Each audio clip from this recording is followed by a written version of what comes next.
JustinFREAKIN, the formidable voice in the culture.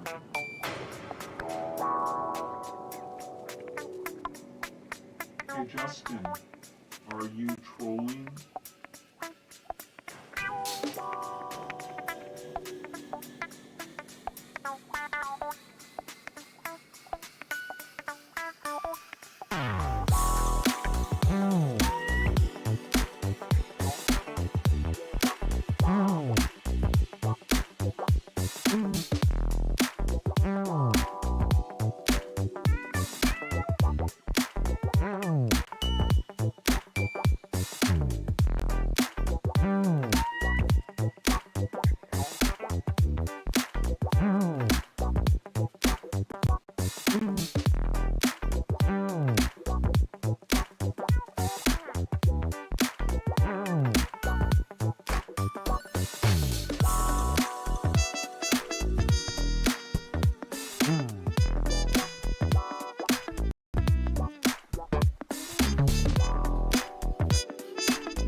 Come on, man.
This is the Troll Patrol, live with JustinFREAKIN. Well. The Troll Patrol live here on a Saturday. officially the start of World War III now, I guess? Welcome!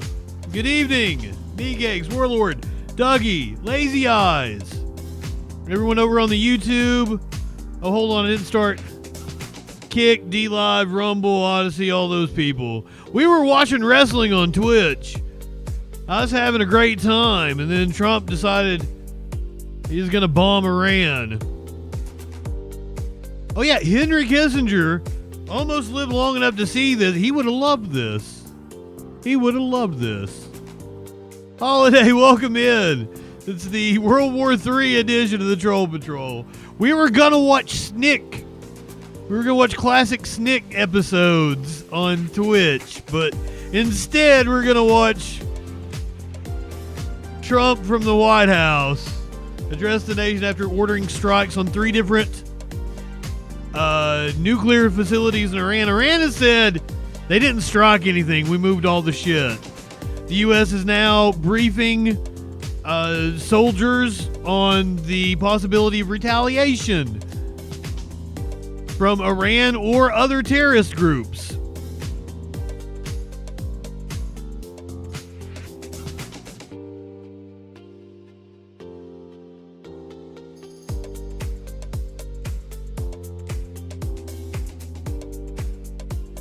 So now, apparently, we have launched an attack and brought ourselves into a war.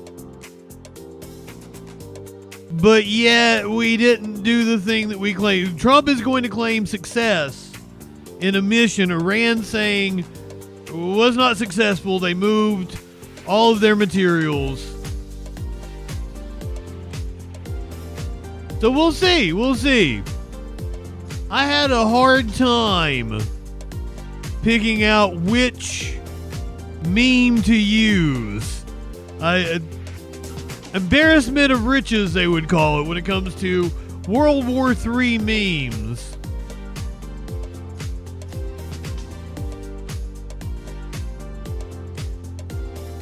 So we'll see what you guys think.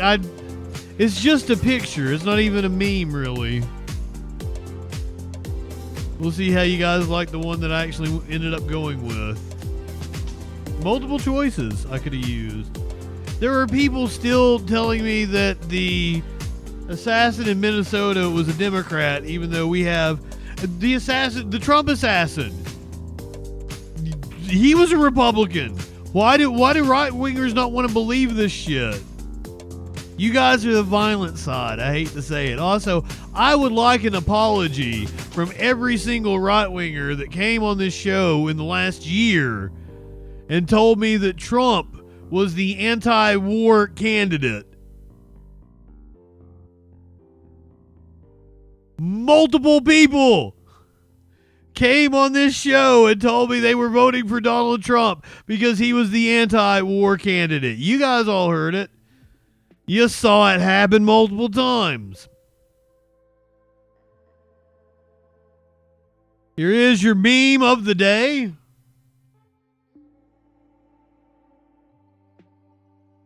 We're about 15 minutes away from an Oval Office address.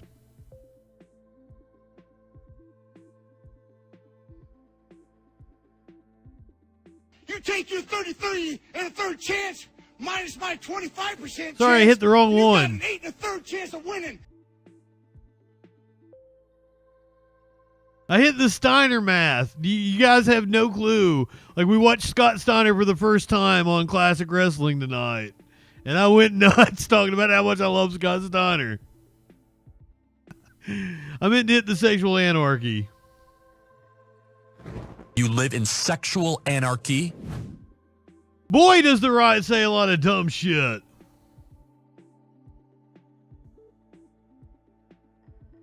We're going to bounce around. We're going to take ABC News first here. Hear what they're saying. Trump scheduled to speak in about 15 minutes. They're probably going to be on time. Usually, Oval Office addresses are on time. Libertad, welcome in. Facilities, but if you can set them back a number of years, that you weaken them dramatically, you could potentially reset peace talks. Or if you are just joining us, Trump announced an attack on 3 sites in Iran. Do you think a strike like this could be for Iran? About, what, 2 hours ago, 2.5 hours ago? That I'm very worried we haven't destroyed. The first thing is Iran's highly enriched uranium that was previously stored at Isfahan. Now, that was one of the facilities. Iran said they moved it tonight, but the Iranians have claimed, and I tend to believe them, that the highly enriched uranium had already been moved from Isfahan. This is material that is stored in things that look very much like scuba tanks. It's that small. Tracking that material is going to be exceptionally difficult. After the collapse of the Joint Comprehensive Plan of Action, the IAEA lost the ability to monitor the components that go into the centrifuges that Iran uses to enrich uranium. In my opinion, they've likely been spread around the entire country. What this means is that Iran has the ability to reconstitute its program, probably in a short number of years. And don't forget, one of the arguments against the Joint Comprehensive Plan of Action was that 10 to 15 years wasn't good enough of a delay. So I think the reason why this is the beginning, not the end of conflict, is because when evidence emerges that Iran is rebuilding its nuclear weapons program, as I believe is likely to happen, are we, the United States, prepared to bomb it again? And if it starts to reconstitute again, are we prepared to bomb it again after that? Exactly, and how long of a prolonged conflict could this mean that the United States just got itself involved in? James Acton, thank you so much for your time. We really appreciate it. I do want to go back to Ian Panel in Tel Aviv. Ian, I understand you're getting more reaction from the Israeli government. Yeah, that's right. Actually, this is a recorded message from Israeli David Bowie come back speaking in English. In other words, this is a message to the American people and to the US administration. He says, President Trump and I often say peace through strength. First comes strength, then comes peace. And tonight, President Trump and the United States acted with a lot of strength. Now, he says more, and we're working to get that clip cleared so we can air it. We're also expecting to hear from Prime Minister Netanyahu after President Trump has spoken. We also just saw a tweet or posting on X from an Israeli minister, junior minister, praising President Trump, and I think that will be the reaction across Israel, not just on the political spectrum, but also on the social spectrum. If you don't fuck Israel, Israel will fuck you. Could do it alone. That's what I was hearing from Israeli officials. Clearly, it was only the US that had the military capacity to conduct such a mission. Now, the Iranians are saying that the impact has been minimal. We have a tweet again from an advisor to the Speaker of the Iranian Parliament saying a lot of the material had been moved out, the sites had been evacuated, and that the impact has been minimal, even the impact on Fordo.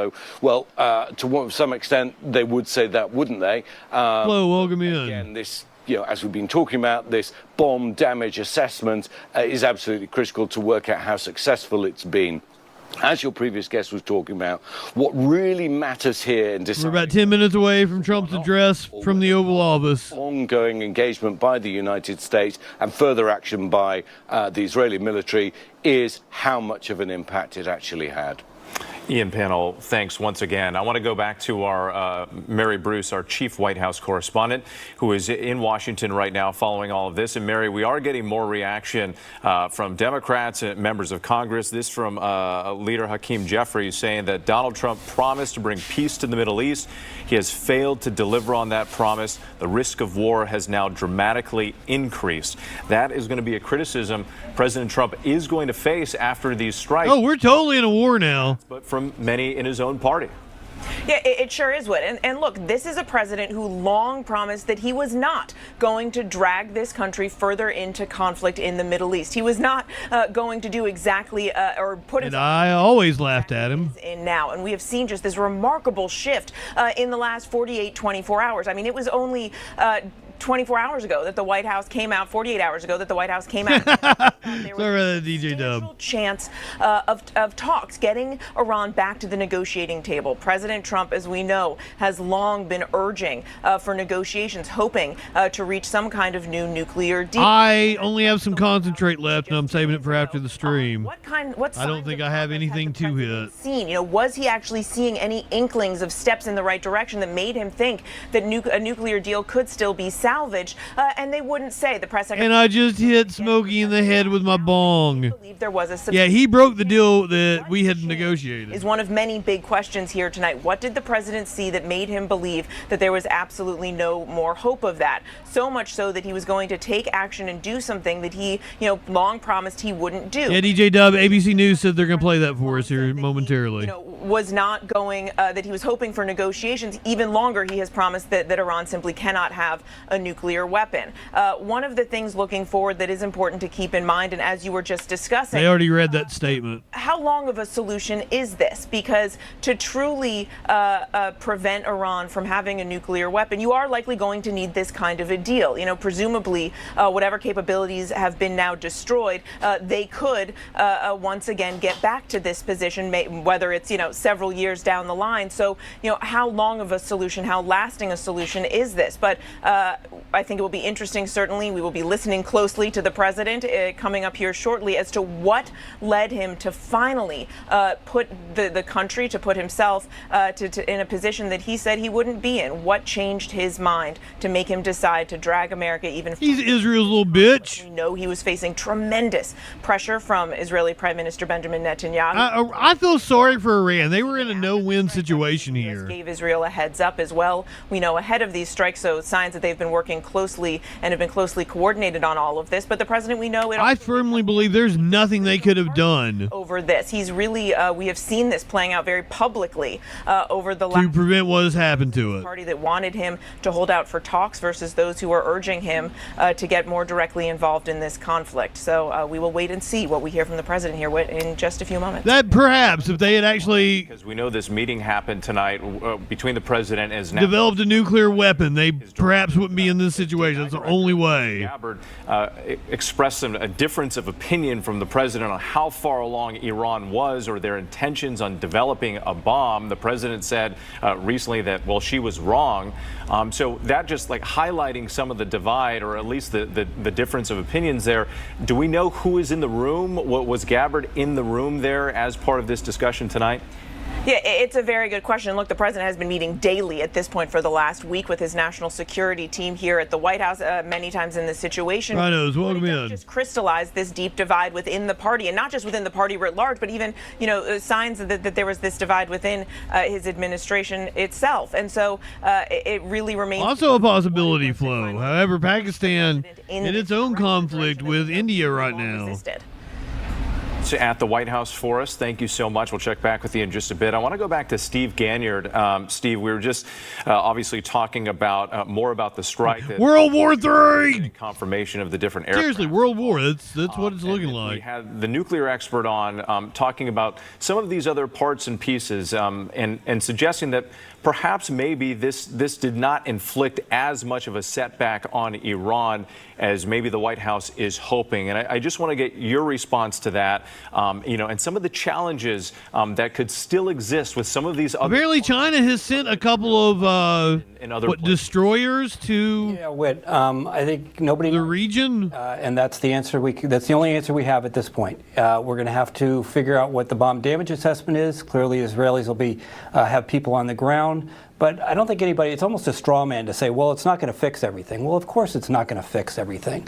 But it got pushed to a point where the president made a determination. Everyone's saying late on the prediction, apparently. They came out of the meetings with the Europeans and they said, yeah, whatever. We'll see. We can talk again if you want. So they've made it clear that they aren't interested in further discussions. They aren't interested in further negotiations. So the president made the determination that he would go in and I don't think the U.S. is interested in further negotiations. How much it gets set back, how much damage is done to the program, we just don't know. And to say, well, there's intellectual capital and there are scientists there. Well, the Israelis have taken out almost 200 of the top military leadership and chief scientists within the program. That's remarkable. So let's wait and see. And let's not build straw men and just say, well, you never know, because we don't know. Steve Ganyard, thank you. I want to go back to Ian Panel as we're sort of talking about what happens tomorrow, Ian. I know you've covered the fall of many regimes and the awful aftermath that has taken place. You spent a lot of time in Syria, and many people are going to be asking questions. You know, what happens to the Iranian regime after this, the Ayatollah, if this campaign continues? Yeah, I mean, the reality is a lot of these regimes live and fall on their ability to project, domestically at least, strength and power, and therefore to intimidate people, potential opposition. We see multiple times thousands of brave Iranians come on the street to challenge the regime. The question is, if the regime of Ayatollah Khamenei is seen as diminished, as weakened, as vulnerable, will that be enough to bring people out on the streets? But we also shouldn't forget that for many Iranians, they're also living in a state of fear. They're living in the middle of a bombing campaign that they didn't initiate, that they can't control, and that in and of itself doesn't necessarily inspire people to take to the streets. Ian Panel Forrest, thank you so much. Again, we are having continuing coverage right now. These American strikes, 3 of them at different nuclear sites across Iran. President Trump is about to address the nation coming up at 10 o'clock. Our David Muir is going to be part of our continuing coverage here. Once again, the president calling it a tremendous success. David Demure. Attacks that have taken place across Iran, multiple sites, nuclear sites, U.S. aircraft, including stealth B-2 bombers that were all part of this. The skies so far tonight have been quiet over. Yeah, why would we strike a nuclear site? Expecting a retaliatory response. Again, our coverage with the words from the president coming up right here on ABC News after this. That seems like a bad idea to strike a nuclear site. We appeared to be gunfire. The former Unless you know that there's no nuclear materials at the site, you know?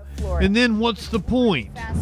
screaming across the state. And that's why ABC News Live never stops. Taking you to the center of the story. As news breaks live. We hear the small arms fire around us. We're right on the border between Ukraine and Russia. ABC News. This is just all stupid. Start of your day all morning live. ABC News Live, right there, as events unfold across the day. ABC News Live, breaking down the day's top stories. The Menendez brothers, resentenced to 50 years to life. ABC News Live Prime, going there, wherever the story is. Are you going to build it back up? And I can't. Supposedly they were using a bunker buster. And all the latest pop headlines. Happy Oscars Sunday. A lot to watch for tonight. ABC News Live. Because the news never stops. You know, I've never watched the WCW World War III. Just had it. I've never seen the. I assume it's bad. Carla, welcome in. To officially cease operations. Brother, I can't make him come out any faster. He comes at the top of the hour. Off a cliff. We get it. I think we get it. Showtime! Try to keep up, yeah? I always heard they were really bad. Walk like a G. Here you go, Neil. Yeah, Maddie.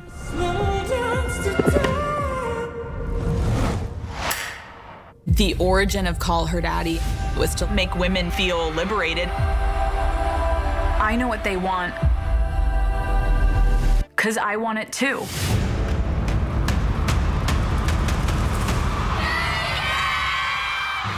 Thank you for sharing, because you gave me the courage to share today. Don't be quiet. Speak your mind. Amanda Riley was a mother, wife. Everybody loved her. I heard the words, "You have stage 3 blood cancer." We gave our hearts, our prayers. We thought she was God's gift, but she was a liar. Why would somebody fake cancer? There's all these pictures of her in the hospital with IVs, tubing. It was only a matter of time until Amanda's whole world came tumbling down. Oh my God!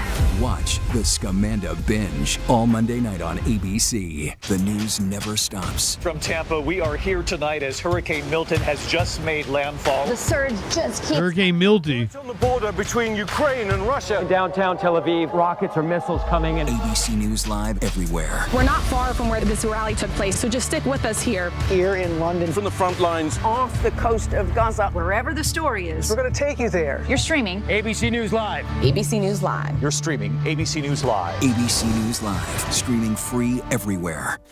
Good evening. I'm David Muir at ABC News headquarters here in New York. We are continuing on the air because President Trump is about to address the nation from the White House. The president not long ago announcing on social media that the U.S. had successfully bombed 3 Iranian nuclear sites, including Fordo, Natanz, and Isfahan. President Trump telling our John Carl just a short time ago that the mission was a tremendous success.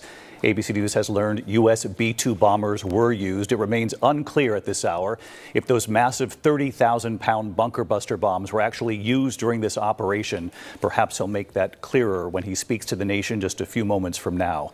We do know that U.S. military aircraft flew from bases in the United States to Iran, and the president says all of those bombers are now safely on their way home.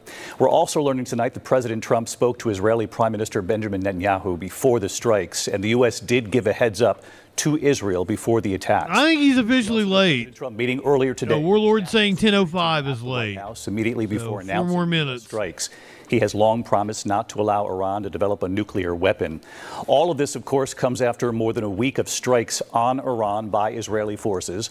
Iran firing back, striking Tel Aviv and other locations inside Israel. And Iran had pledged to retaliate if the U.S. joined the attacks. The U.S. has been surging forces to the region with an additional aircraft carrier strike. No, usually when they're, because I would assume he's doing this from the Oval Office. News tonight. Now it's possible it's like that podium out on the sites, like the side hallway at the White House. On the phone with our John Carl. Okay, it is that one. Okay. And as we look at the, that's where Obama announced, we got our Chief Bin Laden and shit. Mary Bruce. Outside. Usually when they announce shit like war, they're at the. It turned out to be 2 days. They're in the Oval Office. Okay, here he comes. Events here in just 48 hours. The White House had told us just on Thursday that the president thought that he would have 2 weeks to make this decision. Here comes the president. Again, meeting with his national security team earlier today at the White House. Let's listen to the president. By Rubio, Hexeth, and J.D. Vance. A short time ago, the U.S. military carried out massive precision strikes on the 3 key nuclear facilities in the Iranian regime: Fordo, Natanz, and Isfahan. Everybody heard those names for years as they built this horribly destructive. No one had heard those names before today. Was the destruction of Iran's nuclear enrichment capacity and a stop to the nuclear threat posed by the world's #1 state sponsor of terror. Tonight I can report to the world that the strikes were a spectacular military success. Iran's key nuclear enrichment facilities have been completely and totally obliterated. Iran, the bully of the Middle East, must now make peace. If they do not, future attacks will be far greater. The bully of the Middle East. For 40 years, Iran has been saying death to America, death to Israel. They have been killing our people, blowing off their arms, blowing off their legs with roadside bombs. That was their specialty. We lost over 1,000 people, and hundreds of thousands throughout the Middle East and around the world have died as a direct result of their hate. In particular, so many were killed by their general, Qasem Soleimani. I decided a long time ago that I would not let this happen. It will not continue. I want to thank and congratulate Prime Minister Bibi Netanyahu. Soleimani is the general he took out back in like 2019. Like perhaps no team has ever worked before. And we've gone a long way to erasing this horrible threat to Israel. I want to thank the Israeli military for the wonderful job they've done. And most importantly, I want to congratulate the great American patriots who flew those magnificent machines tonight, and all of the United States military on an operation the likes of which the world has not seen in many, many decades. Hopefully, we will no longer need their services in this capacity. I hope that's so. I also want to congratulate the chairman of the Joint Chiefs of Staff, General Dan Raisin Kane, spectacular general, and all of Raisin the Kane minds involved in this attack. With all of that being said, this cannot continue. There will be either peace or there will be tragedy for Iran far greater than we have witnessed over the last 8 days. Remember, there are many targets left. Tonight's was the most difficult of them all, by far, and perhaps the most lethal.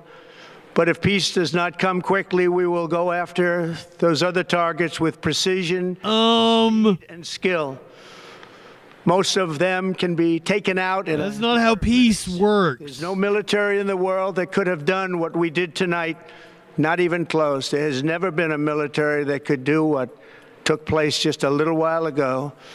Tomorrow, General Kane, Secretary of Defense, Pete Hegseth will have a press conference at 8 a.m. at the Pentagon. And I want to just thank everybody, and in particular, God. I want to just say we love you, God, and we love our great military. Protect them. God bless the Middle East. God bless Israel, and God bless America. Thank you very much. Thank you. President Trump there at the White House. Iran has never attacked another country in 300 years. Israel has attacked 5 of its neighbors Secretary Pete this year. Right there with President Trump announcing just to point that out. Post on social media not long ago that the U.S. is now directly involved with Iran, striking 3 nuclear locations, Fordo, Natanz, and Esfahan, 3 nuclear facilities that the U.S. had long been studying, as well as international observers around the world in tracking. Iran has attacked 5 of its neighbors this year alone. I want to bring in Mary Bruce. Let's get back to Mary stunning. At the White House. Mary, the president had warned Iran, come to the table. Let's negotiate. Preemptively, of course. They preemptively struck 5 of their neighbors. And at last word, he said 2 weeks would be his deadline. We know that's turned out to be 2 days. We'll learn. Oh, I'm sorry, Israel. Whether that was part of the strategy here. Iran has not struck a country in 300 years. Tonight, he says it's been a victory. He thanked U.S. forces who were involved, and he said if Iran does not end the wars and seek peace, tragedy for Iran will be even greater than what we've seen in the last 24 hours. David, it is an extremely risky move, and no one knows really where this goes from here. Look, the president, we know, has long warned that Iran cannot get a nuclear weapon, but he also long was pushing for those negotiations. As you mentioned, it was just 2 days ago that the president... Iran was attacked, warlord. In another meeting in the Situation Room, that he was going to give himself this 2-week deadline within which to make this decision whether or not to strike Iran, in part because he thought there was, quote, a substantial chance of negotiations, that they would be able to get Iran back to the table. It is not clear still, even after hearing from the president just now, what changed his mind, what led him to believe there was no time left to waste, that the U.S. had to go ahead and get I know exactly what it was. Conflict in a way that the president has. His name is Benjamin Netanyahu. American people, he would not. He campaigned on a promise to be a peacemaker and a unifier, to keep America out of these kinds of conflicts. And what's clear tonight is that the president is very much leaving open the door that there will be more of this. While he is hailing the strikes tonight as a huge success, he is also not ruling out additional military action, saying that there are many targets left, that they will act with precision, speed, and skill if needed. How all of this will ultimately end Iran's nuclear program is a huge question. And of course, David, Iran Well, Magna, welcome in. Severe response if the U.S. were to be directly involved, as we now are. And one quick follow-up to what you're reporting here, Mary. Obviously, you're watching ABC News live coverage at this hour. The president just addressing the nation, talking about the U.S. striking 3 Iranian nuclear sites. The president calling it a tremendous success. Speaking briefly with our John Carl earlier this evening before addressing the nation about this. And Mary, you've covered President Trump for some time. You've covered him as a candidate, his promises not to engage in the Middle East and in any more foreign wars. At the same time, he has long promised that Iran would not get a nuclear weapon. Yeah, and David, just again 2 days ago, the White House, while saying that I feel like you're the kind of person to go out there and shoot Tannerite with him. That Iran was very close to getting a nuclear weapon, saying that Iran had everything it needed to achieve a nuclear There's some weapon. good old boys out there blowing shit up. Go ahead, that it could be just a few weeks before Iran had that full capability. Clearly, something changed in the president's calculus to make him go ahead and make this decision tonight. It is a remarkable. Okay, Okay, fair enough. President who has avoided getting dragged into these kind of. Otherwise, you'd be out there blowing up shit with him. His presidency, it will now. Because I know you. That is for sure. Our chief White House correspondent, Mary Bruce, with us live here tonight. Mary, thank you. I want to bring in John Karl, our chief Washington correspondent. John, I was struck that you were able to connect with the president even before he addressed the nation tonight. Again, he was confident with what he had witnessed, what he'd been briefed on following this operation, and made it clear to the American people that all of the U.S. military involved in this operation is back out of that airspace and on their way home.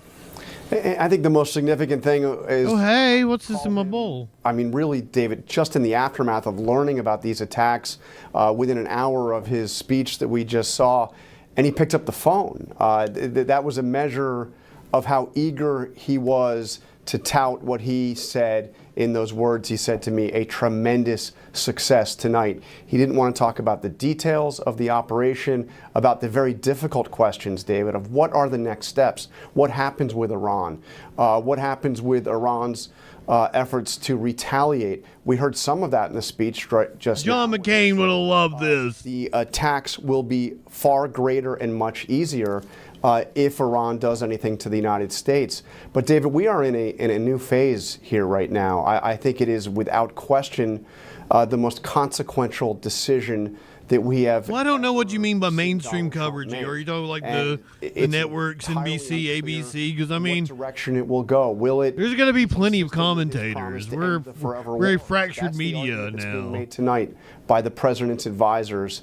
They're saying that what this has done is finally an American president has taken care. I mean, did you see the New York Times where they released the statement from Mahmoud Khalil's wife, has ended a threat, and they cut out the part of her saying that we need to stand up against Israel committing a genocide? They dotted her in Iraq.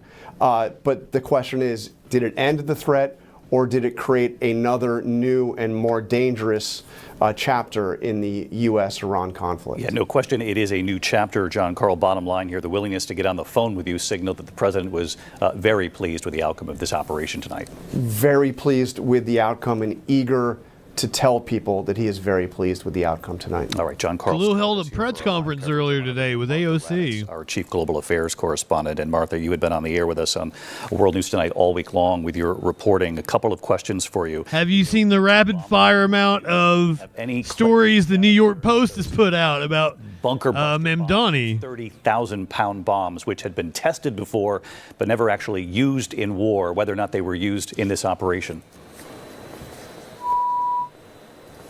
Well, DJ Dub, I don't. But I can assume that they used those bombs. Why would you expect them to? And if the president is correct and they destroyed that facility. There are multiple perverse incentives here. That one, war is good for news coverage. More people watch the news during news coverage. Two, appeasing the administration is good for news organizations because they get more access. And then three, they're funded by the same companies that are going to make fucking fortune all the selling bombs. So, like, just to concern about whether work. The idea that an ABC or an NBC would stand up to... We're going to come back to you. Obviously, we're in live coverage mode and the audio a little tricky there. I want to bring in retired Colonel Steve Ganyard, also tracking the military aspect of this. And Steve, you heard Martha there report that likely they did... Honor Muggy, welcome in. ...pound bombs, though the president in front of the country tonight did not say otherwise whether or not they did, in fact, use them. But what do you mean by there's going to be like so many more of us this time? So-called bunker buster bombs were used on the site that are here voicing our displeasure for war. 200 to 300 feet underneath the mountain. It's going to be way more documented than what it was. The president admits to, or the first time I went through this when I was 19 and we invaded Iraq. Tomahawk cruise missiles to hit some of the sites in Natanz and Isfahan. So this is all very straightforward. Of course, our voices won't be heard by those media. Like, I'm just really important to note that the the buildup. I find it odd that you would expect our voices to be heard. Once the Ford comes in next week, there have not been 3 carriers in the region since 2003. So over 20 years, we haven't had this amount of U.S. military. RB, did I tell you good evening? So clearly what the president said tonight is Ponder Monkey, Tillamook, Sharp Cheddar is excellent. We are prepared. Sargento is better. To continue to hit targets. And in fact, the president, Steve, saying if peace doesn't come quickly, we will go after other targets with speed and with skill.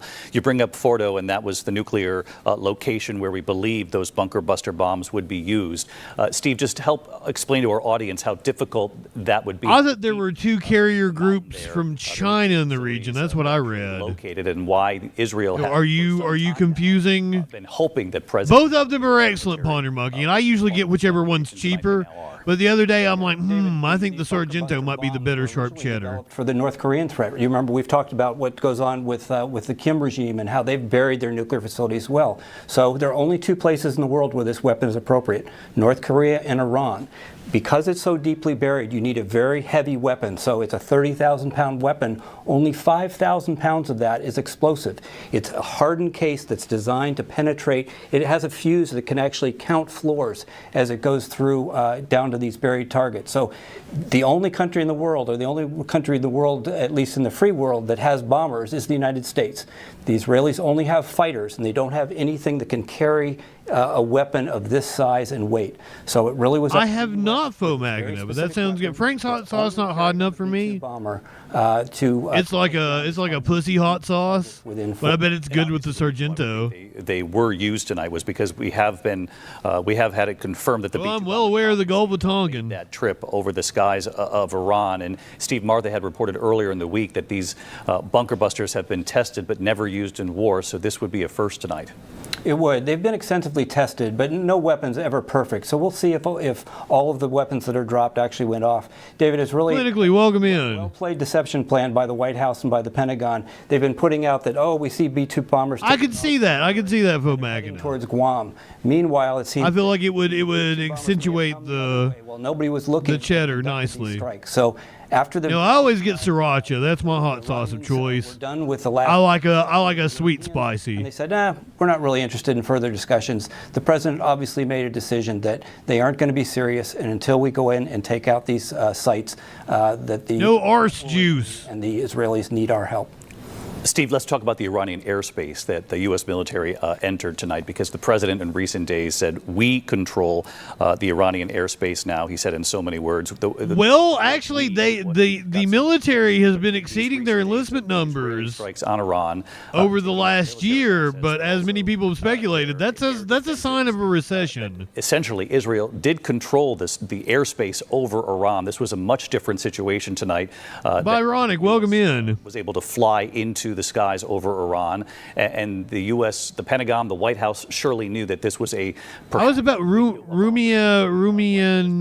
I've never heard of it. Yeah, David, if people may say, well, why did... And I am not saying that Sargento is the best sharp cheddar you can buy. I am saying that Sargento is the best mass-produced sharp cheddar that you can find pretty much any grocery store you go to. In October of last year, David, when the Israelis struck... Caveat. We knew that they took out almost all of their air defenses. So we know that for months, Iran has been essentially blind and defenseless to any attacks from the air.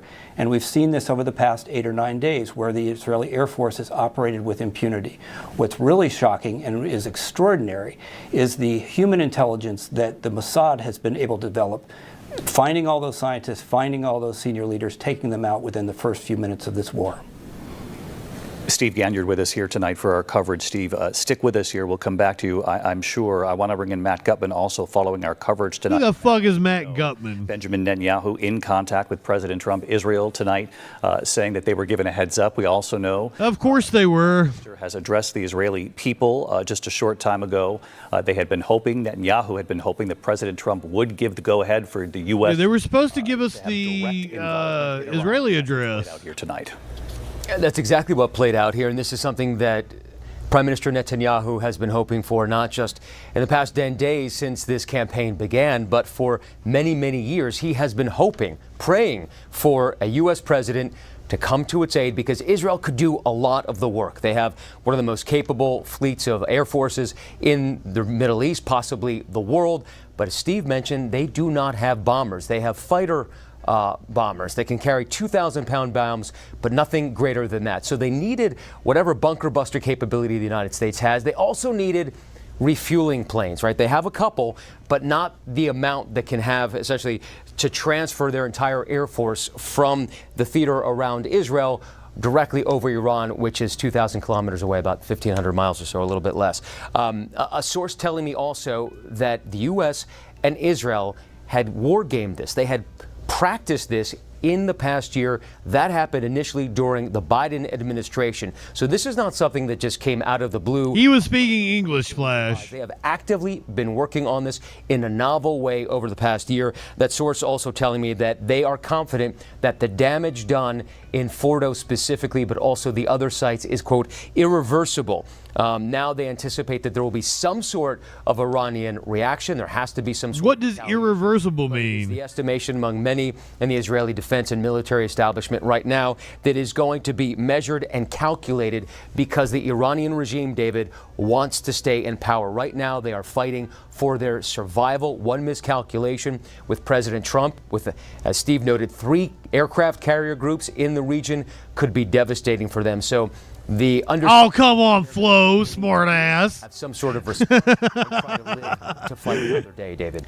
Matt Gutman with us here. Matt, thank you. I want to bring in our chief foreign correspondent. Let's check out what the right wingers are saying. Let's go over to Patrick Bet David. No, I'm sorry. Let's go to Charlie Kirk. By no measure is this a death blow to the nuclear program. A nuclear program is a mindset. It's going to set them back significantly, maybe years. Yeah, it could be the future Shah of Iran. Child's play. The Persian people are very smart, though. What'd you say, Andrew? It's a huge point, Charlie. I think that what you're saying is spot on because this is the problem that we've been talking about. Can you? Charlie don't know shit about fuck.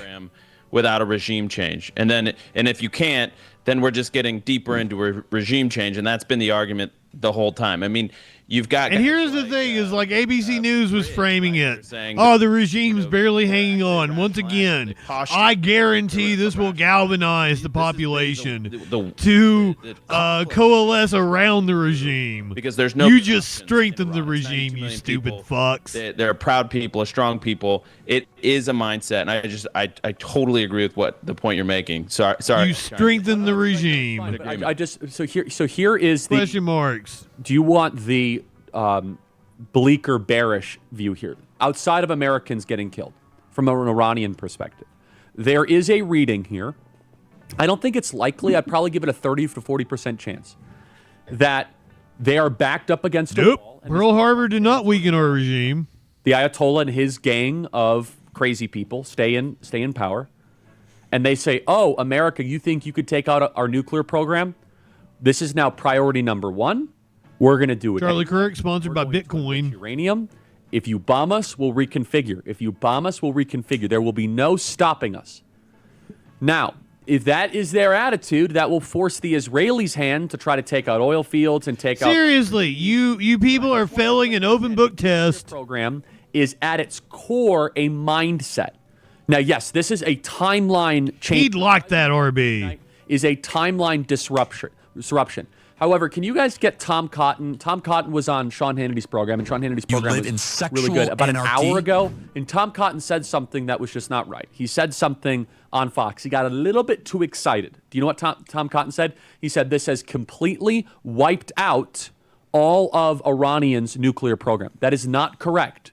What it has is it knocked out their nuclear capabilities. So I'm going to educate you guys on something. It didn't knock out their nuclear capabilities. Nuclear program, nuclear capability. Those are not the same thing. So one would be like, let's just use a football analogy. If you bomb a practice field, you have just bombed a football field's football. Oh, yeah. What happens when they turn that... They can adjust. The drone shit on us, the way Israel and Ukraine has been sneaking in drones. The Marshall football. What happens when that happens to the U.S.? Remember when the Marshall football team died in the plane crash back in like the 70s or 80s? The program actually was still alive. They decided to, we're going to bring more people on there. It was a great movie. What's that movie called? We Are Marshall. We Are Marshall. We Are Marshall. We got to read a lot of these super chats, but I just want all of you guys to understand that by the way, this might have delivered just about a demoralizing death blow where the Muellers are like, we're done. This is like, really? It took 20 years building Fordo and a ton of money. Now, here is the kicker, and then let's get there. What is the most important ingredient, everybody? The most important ingredient? Money. If Donald Trump keeps the heavy sanctions on, it's going to be very hard for Iran to finance a nuclear This guy is such an idiot. Program, nuclear capability. Their capabilities have now been significantly neutered. Their program is still alive. Let's go to some super chats here, Blake. Great. Charlie, let's get some. Sorry, I just want to get these because people pay for them, so we should acknowledge them. Let's get someone. Wow. Yeah, let's check in another right-wing moron, Patrick Bet David. Could be the future Shah of Iran, the new Shah. Because Reagan kind of used humor in a way to kind of bring them down. But as active as Trump is, so what makes me kind of process this one here is the fact that as we're going through this next phase, the gamble is Iran now going to retaliate? Yes, of course. What happens if they do? Do you think this is President Trump's way of saying, if you do retaliate,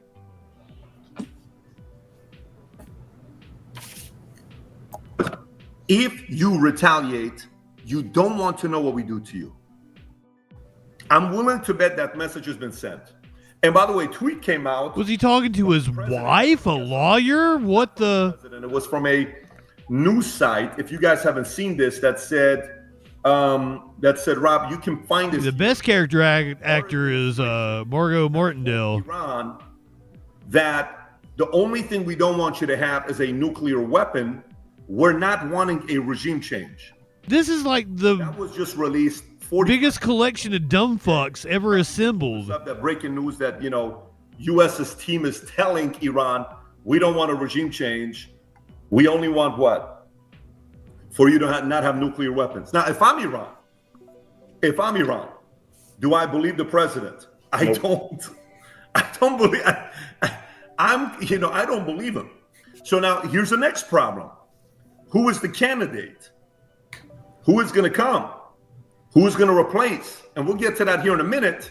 But I want to kind of talk to one thing that a lot of people are worried about, saying the fact that this may be Afghanistan 2.0, $3 trillion, 20 years, hundreds of thousands of people. Oh, it will be. Worse. One body is too many because it's someone's son, husband, father, brother, sister, whatever it is. We don't want to see any of that stuff, especially a guy who was at the 100%. France, the 3 times the size of Iraq? A lot of stuff was going on. We did not want to have those stories. The calls were the worst calls when I had to watch a couple of the guys that are going and telling stories to the parents. Far more populous. Trust me, it was very disturbing when I had a friend whose job was to go do a lot of this stuff. You don't want that kind of a job, and it happens. It's reality. But what is the biggest difference between this and Afghanistan? What is the biggest difference between this and 9/11? The correlation where a lot of people say that gives them credibility is weapons of mass destruction, okay? Iran has nuclear weapons. They're months away, if not weeks away. There's a lot of correlation there. Same threat, same fear porn, right? If they have access to it, it's going to be this, it's going to be that. Okay, I'll give that. But does that mean we're going to go there and send troops? Does that mean we're going to send trillions of dollars of going there? Does that mean, is that what's going to be happening? You want to check out the liberals and see what the liberals are saying? You want to go MSNBC? Thoughts on that? I know you just joined us, but I know you've been listening to this.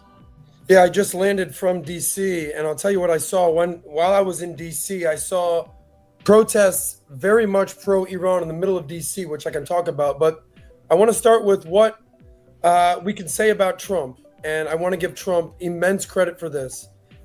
Trump is willing to do what no one else is willing to do.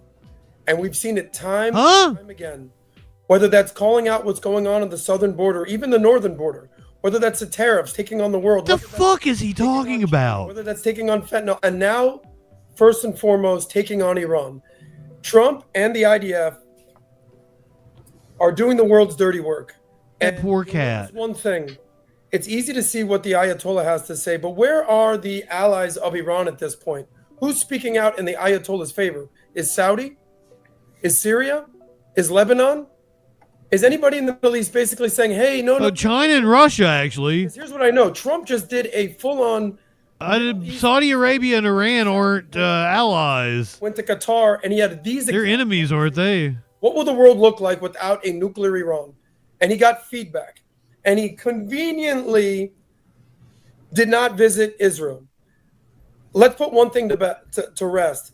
To anyone who thinks that the United States and Israel are not completely on the same page, you're living in a fantasy land. So for all the people that said that Trump and Bibi had beef, well, maybe he was just playing you and so was Netanyahu. It's pretty clear the United States and Israel are on completely the same page. It's pretty clear that Trump, when he said a million different times on the campaign trail, Iran will not have a nuclear weapon. No, I think he's talking out of his ass all the time. Threats, death to America, death to Israel, death to England, death to the... That's what I thought. One was Sunni, one was Shia. You know what's worse than threats, Ayatollah? Action. And what Trump did was take action, and I'm sure it was not easy to do. And he was commiserating. And that's why Israel will partner with the Saudis. I know for sure. They called this Operation Rising Lion. One thing I completely will validate, Iran is nothing but a paper tiger at this point. All their proxies have been dethroned, declawed. The fuck is he talking about? Iran, with zero defense in the sky, is looking like a sitting duck and a paper tiger at the hands of the greatest military that the human has ever seen in the United States of America. So for all the people that thought that America was not going to get involved, I guess we know where Trump stands. Pat, can I say one thing really fast, though, Pat? Yeah. Adam, Bibi and Trump haven't been on the same page the entire time. Mike Waltz, the national security advisor, was fired because he was in cabinet meetings texting with Israel on a signal chat and got caught. That's why Trump was pissed off at him, and Trump didn't want to talk to him when he was on that tour. You want to talk about Mike Waltz? I barely even know who that is, but what I can tell you at this point, it's pretty clear they're on the You don't know who the national security advisor is. I finish what I was saying. Pretty clear they're on the same page now. Changed. Adam, something changed. Trump went from I want peace, I don't want no war, to let me take care of it, let me talk to everybody, to his national security advisor secretly talking with Israel and Bibi in a meeting. So you can't say that they're on the same page all the time. Something has shifted and something has changed, Adam. You have to at least be able to play and think, look back. I get it. You're emotionally involved. You're Jewish. I understand. But don't say that this whole time. That has nothing to do with anything. You're speculating that. It does, because you can't Okay, so I'm going to ask you a question that I get asked all the time. What's your point? Am I What's lying? your point? Hold on. What part of that didn't you get? Unfortunately, there's like a carve out where Congress is People were saying they were giving the president the power to act and blah, blah, blah. And it's like a 60-day thing or something that they can act without approval from Congress. So As if now they're completely on the same page. technically, it's within the Constitution. That makes me think, what happened? What would make somebody say, Oh, you I know see what? what you're getting at. I see what you're getting at. AIPAC came in, and Bibi Netanyahu and the Israeli lobby, who control the United States, convinced Trump what to do. Adam, That's a good point, I Benny. don't believe in that conspiracy. I don't believe every congressman has an AIPAC handler. I don't believe that. I didn't say that. What are you saying? I didn't say that. No. I was just correcting you. That's all I said, because you said they. So let me do this, Vinny, Adam. Let me do this. Vinny, let me ask you a question. With the Supreme Court we have, none of us know what. There's no way that it could ever be challenged, and they wouldn't side with None Trump. of us have access to unfortunately, they have, right? Yes. Is it fair to say that even with the team that he puts together, he doesn't know who's who? Meaning, some of the jobs you gave to a person could have been a favor. It could have been like, hey, if I get this, you get this. That's kind of how this works, right? There's conversations that happens in politics. And then very quickly you'll learn, no, that guy's not on our team. Patrick Bet-David's so stupid. Let's get the liberal side of things. Let's go to MSNBC. It's MSNBC Live. room to talk to us. So those are the sort of Deja vu is Nicole Wallace. Hey, Nicole Wallace. Is the U.S. sending anything from the Bush White House? Huge defensive capability there, and frankly, an offensive capability. And then next, once it's going to be morning in Iran before too much longer, and definitely before this briefing gets underway, is there any better sense of the battle damage assessment now that they have satellites that they can hopefully see down? Do they have evidence of what President Trump said tonight, the complete and total obliteration of these 3 facilities, and what is that evidence? And I don't believe it. I'm hoping that we hear a little bit about any potential fallout from the destruction of these facilities that may have had some radioactive or nuclear material in them.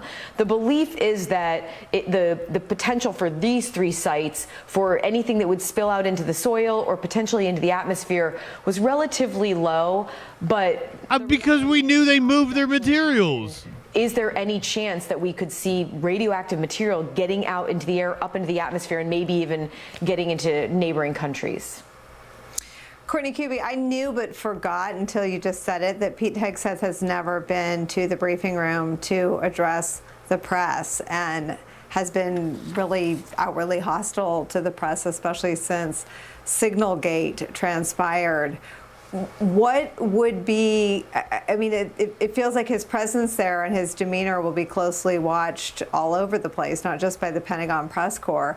What would be a normal level of engagement? God damn, I don't want to get up at 8 o'clock and do a press conference. Tonight.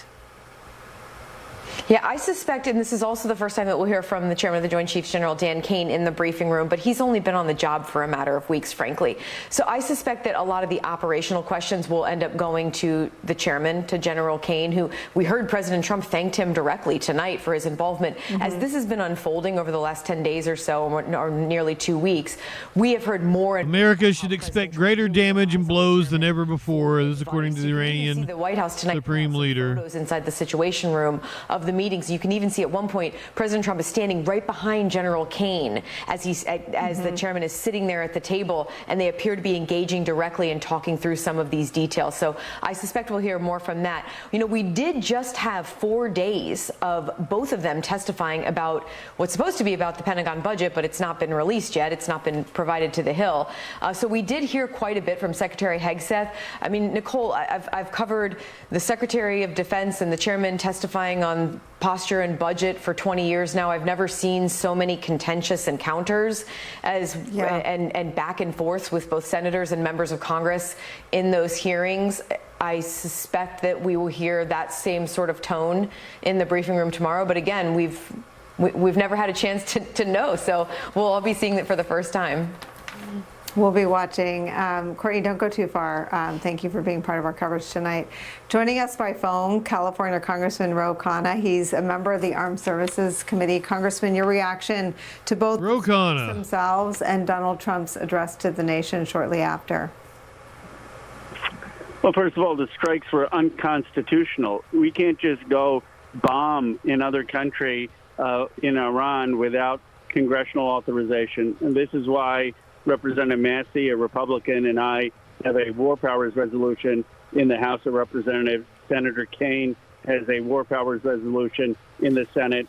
On Monday, both the Senate and the House should have a vote on this resolution. People should go on the record. And it's very important to do this now so that we can signal that we don't. Massey barely has enough co-sponsors to force a vote on it. It's 2 things with the strikes. One, it puts our troops at risk in the Middle East. It puts American personnel at risk. It puts all Americans at risk. I am hoping that Iran is not foolish enough to retaliate against Americans, because that is going to foolish the situation, but it has put all of us at risk. And the second thing, that wouldn't be foolish. We were foolish to strike them. PLA agreement that limited enrichment to under 5%, only at the Natanz facility. Donald Trump ripped that agreement up.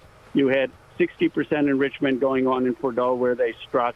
And the problem is that without a diplomatic solution, you're going to have Iran now kick out the IEA inspectors, rip up the NPT, and be more... The IEA inspectors haven't been there in a while. Know how to do it and spare centrifuges. So this does not solve the problem over the long term. I just want to make sure that I ask and that you're on the record. Have you heard from the White House or anyone in the Trump administration, either before or after the strikes tonight? No, we have not. We've gotten a notification that there's going to be a classified briefing for members of Congress on Monday, and I assume that they will be discussing it at greater length there. But there was no notification to me, and more importantly, there was no notification, as far as I understand, to the Gang of Eight, to the Speaker, to the Minority Leader, to the Intelligence Committees. That is my understanding. It's obviously something that should be asked, but it's not just that he didn't get the authorization from Congress. It's unclear if he gave the standard notification. Right. And you're saying that neither happened. No authorization, obviously, but no notification that you're aware of either. No notification, but Johnson did cheer him on. Members, but as far as I'm aware, I don't know. I don't think the Gang of Eight was notified about the strikes. Say something about the fact that there is a bipartisan opposition already. The night of the strikes, the night of the president's address. There isn't bipartisan opposition to much of anything in Washington, certainly not to tariff policy, which, as a former Republican, I know every last one of them is largely opposed to. What does it mean, and how significant is it that there is bipartisan opposition tonight? This is the first bipartisan opposition base. I would say a third of Donald Trump supporters are not just opposed, they are vociferously opposed to this kind of. It's Thomas Massey and the Progressive Caucus. When in 2000, it's not even the Democrats being opposed to it. Criticize your own brother about the disaster in Iraq. I am, and a lot of Republicans, people who voted for Trump, voted for him, saying that he was going to end these endless wars. He wasn't going to. I mean, you guys all saw Charlie Kirk, who just a few weeks ago was talking about oh, we can't get into war with Iran. He was cheering it on. Tucker Carlson, Bannon said it's a huge betrayal. I was just on Theo Von.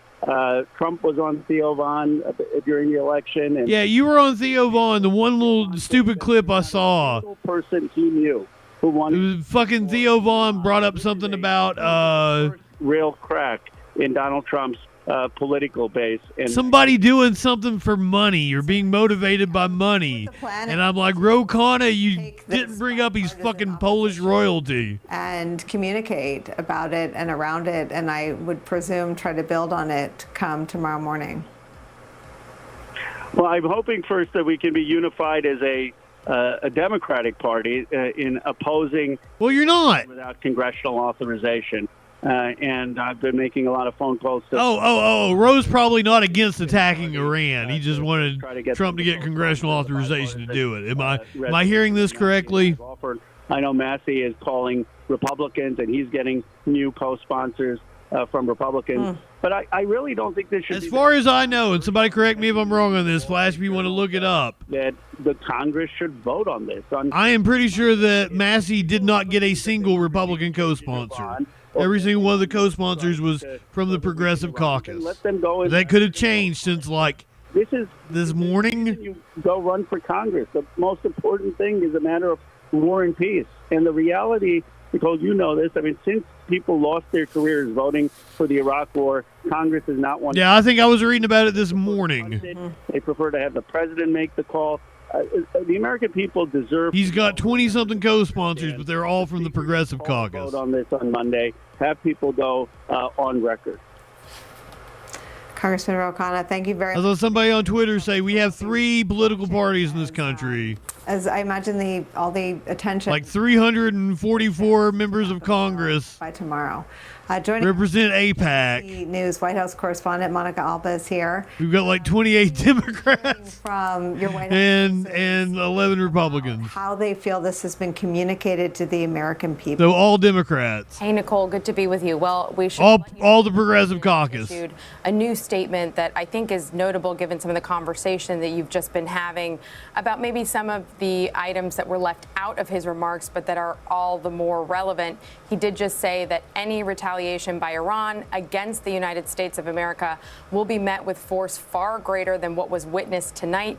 Oh yeah, we can attack them, but they're not allowed to attack us back. That doesn't make any fucking sense. Potential future implications and what it could mean. And at this point, this is now multiple attacks by Israel and the United States on a country that hasn't attacked anybody. However Iran chooses to respond to this, the president trying to emphasize that point with his messaging on social media tonight. And we've been talking about this, and I've been talking to my sources about this, Nicole, this idea of how this is all going to reverberate politically. We're seeing one of the first calls for potential impeachment from a member of Congress, someone who has been a very outspoken critic of this president, from Congresswoman Alexandria Ocasio-Cortez. No, we've already had like 3 resolutions for impeachment at least. Quote, disastrous decision to bomb Iran without authorization is a grave violation of the Constitution and congressional war powers.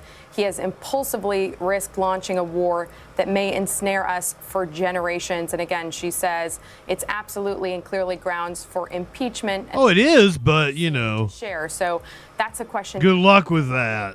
And given your conversation just now with Congressman Ro Khanna, one that I think will be put to a bunch of people now about whether this is something that they could go and pursue in Congress again. You know, Flash, I think, was it last night on the show? First-term president. Not before last. It was not before last. Was faced with impeachment twice. And I was like, it was my generation, but like you're right, it was a multi-generational war. Whether he was in his office. It probably did fall more solely on millennials, but will be played out and debated among his supporters and among those in the halls of Congress. Yeah, sons served in the same areas their dads did. In just a couple of days, the president is supposed to be heading to the NATO summit overseas. He was at the G7 a couple of days ago. He cut that short. He left early to return to Washington to monitor the situation in the Middle East. So the other major question that we're going to be pushing our sources on is how this plays. Okay, Twitch people, you can create a poll if you want to. Major push for diplomacy. I will let you guys decide. At the top of the hour, we'll go Twitch only. With Iranian officials, and where our own Andrea Mitchell was speaking with the Iranian. I was going to do Snick tonight. We were going to do episodes of Snick. I'll let you guys pick. Do you want to watch an episode of Saturday Night Live? Or do you want to watch a senior White House Snick? official that the president does believe there could be a window here to resume. BKs wants to watch World War III. But there are plenty of others who have expressed a lot of doubt over that, of course, given how volatile this is now that the U.S. has entered this war between Israel and Iran. Nicole. Nickelodeon on Saturday night's holiday. Do you not remember Snick? Foreign policy. Did you not have to have been the cable hatched here? But one of the things that a White House sometimes does is call in the press. Do you have any sense that some of the White House's closest allies in the press, people who have turned on my apologies. This issue, people like Tucker Carlson, were brought in. Take World War III off the poll. With a plea to either stop with the attacks or mute their criticism? Well, it's a good question, and we know in the last couple of days. Most people don't even probably don't even know what you mean by that. That it's a wrestling event. They probably think it's the news. Just continue to watch this. And pretty closely, but one of the first calls. Oh my God! Made, it's gonna win. After these strikes had concluded, we understand, was to Sean Hannity of Fox News, who led one of his hours with that and saying that he had just spoken to the president about this and who had a really no flash meat cakes meant the WCW pay-per-view World War III military action before the president really. He says I still have my draft card. This is a White House that it was thinking about that, but this is also a president who often calls up his own allies. It's gonna win. And certainly those at Fox News that he is still quite close with a lot of frequency, because he knows that's how he can get to his audience and to his supporters fairly quickly. But to your question about how this might be communicated, he spoke with a couple of other high-profile anchors. He, of course, spoke briefly with our own colleague, moderator of Meet the Press, Kristen Welker, this evening. This is a president who they certainly do think about maybe the communication strategy, but he is. I mean, I'm a man of the people. If it wins, it wins. But I don't necessarily want to watch the whole fucking 3-hour pay-per-view. Share it with, and I think tomorrow will be a really key window into how some of these Republicans. We'll just watch the match over this military action will play out, and how now he will have to continue to try to make the case for why he did it and continually defend And we'll do 95. That's probably the best one. ago, his own Secretary of State, some of his top officials were saying this is not for the U.S. to get involved in, that the U.S. will continue to help Israel defend. No, you're fucking watching wrestling again. Plunged into further military entanglement overseas, something, of course, that we know Donald Trump as a candidate said he pledged not to do, that he pledged to be a peacemaker, but he has also continually said, and this is what his allies have tried to amplify, that he believes he can bring forth peace through great strength, and I think that's what you're going to continue to hear. I wish I had weed. And argue and have to continue to defend, of course. Nicole. Monica, thank you. I have some dabs to do after the stream. I've been Conversation. saving it for after dinner and after the Executive stream. Vice President of the Quincy Institute and author of Losing an Enemy, Obama, Iran, and the Triumph of Diplomacy. He's a longtime journalist and expert on U.S.-Iranian relations. He's also the founder and former president of the National Iranian American Council. Your reaction and thoughts to both the strike and Donald Trump's address to the nation?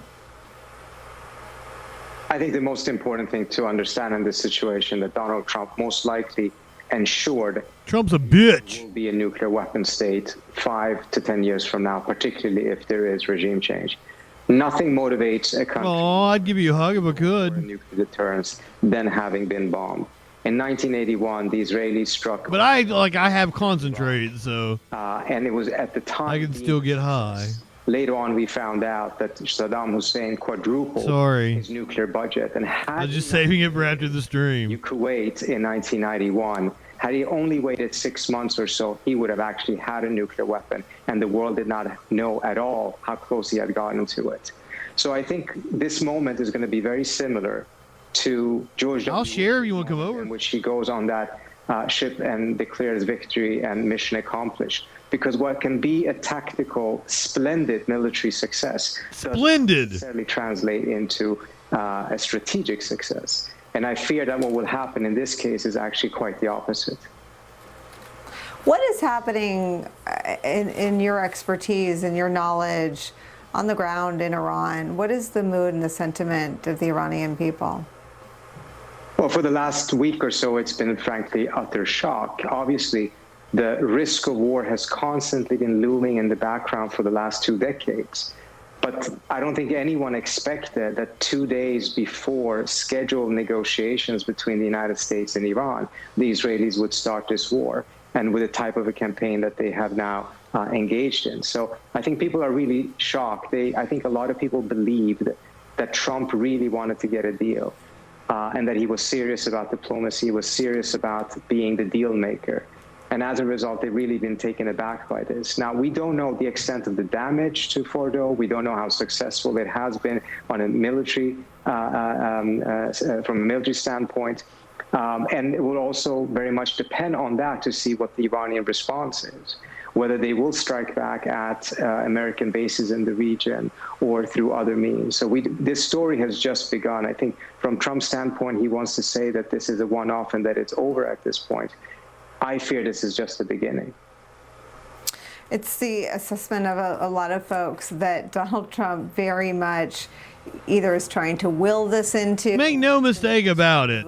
He was never interested in a deal. He was never trying to get a deal. Trump only cares about optics. He only cares about looking strong or looking good to his base.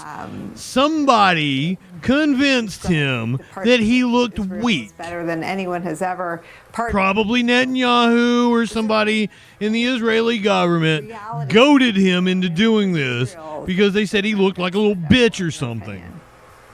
I think the Israelis know quite well that they have managed to get Trump to sign up for what will likely be much more of an endless war. Yeah, that's it. That's it. You will hear exactly welcome in about the risk of Iran now being far more determined towards going towards a bomb from the Israelis in a relatively short order, and they will use that as an argument that there needs to be continuous bombardment of Iran, as well as the campaign that they're currently undertaking inside of Iran, in which the Mossad cells that they have. I am hungry. Going after Iranian scientists. In my chat, talk about tacos. And his wife earlier today.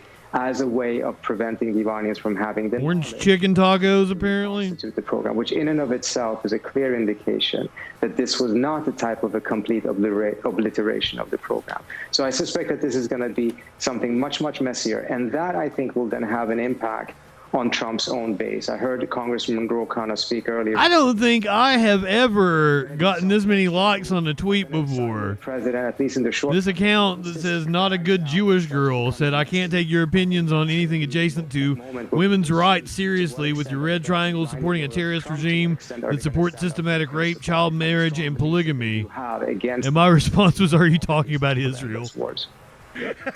Trina Parsi, thank you so much for being part of our coverage tonight. We're really grateful.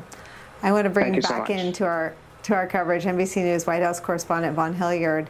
Vaughn, what are you hearing? I mean, after Iran struck, I think I sent this to Warlord. I don't know if I showed any of you guys. Do I have the name? All caps tweet. Was it on my phone? Usually from him to usually. It was like Iran had just bombed and I've never seen him Israel, and it was like the white smoke signal that the new Jeffrey Epstein had been selected. United States of America. What do you make of how he's reacting to his own address?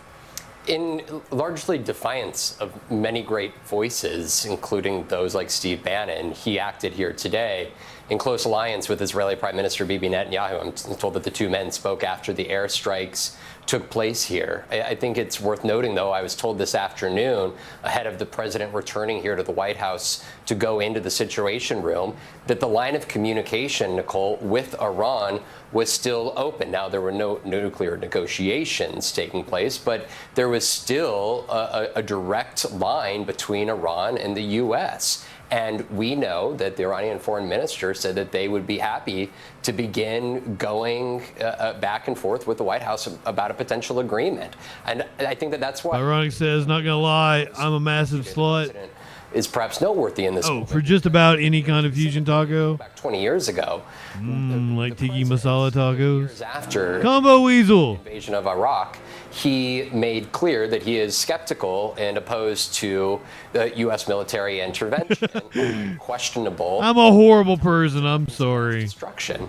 You and live in when sexual I asked him anarchy? what's different about this moment if he were to attack Iran when his own intelligence community is saying that they do not have direct intelligence, that Iran is actively building. Just showed his crazy side. To build a nuclear weapon.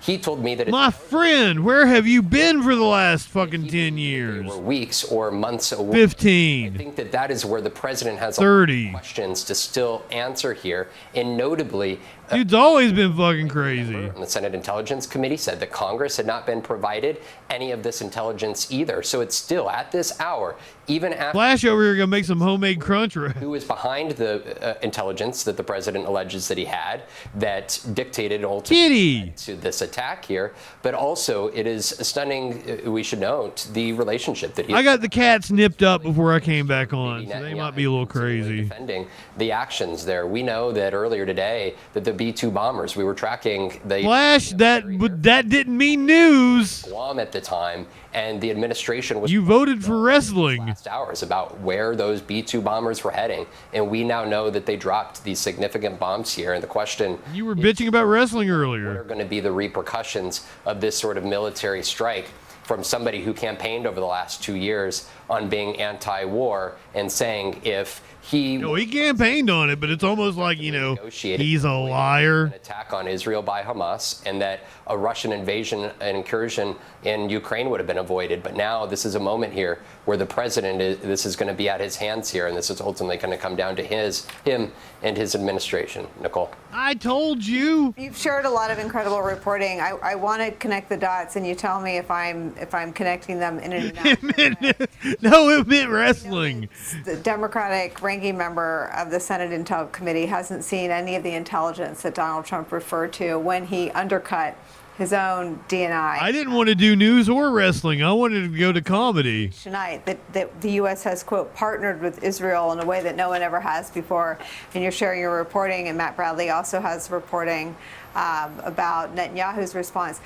Is it a question that you have, or is it a question that Democratic lawmakers have as to whether or not the intelligence was Israeli intelligence? I mean, I get the dusted tacos with the nacho cheese on them, the taco shells. This is and like mine are better than Taco Bell's.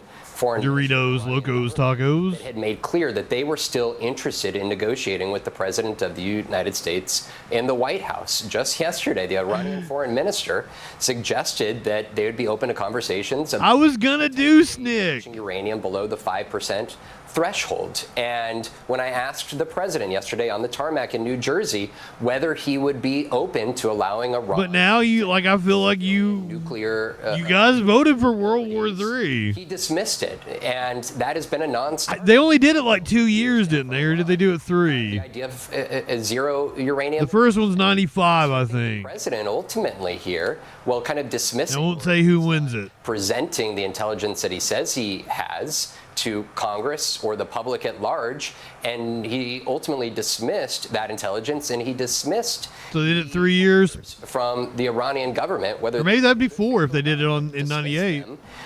In literally within the last 24 hours of them being made. You know, I can name 3 winners. And push the. But I think there was 3. I think there was 3 meat cakes. But now, if you can name a 4th winner.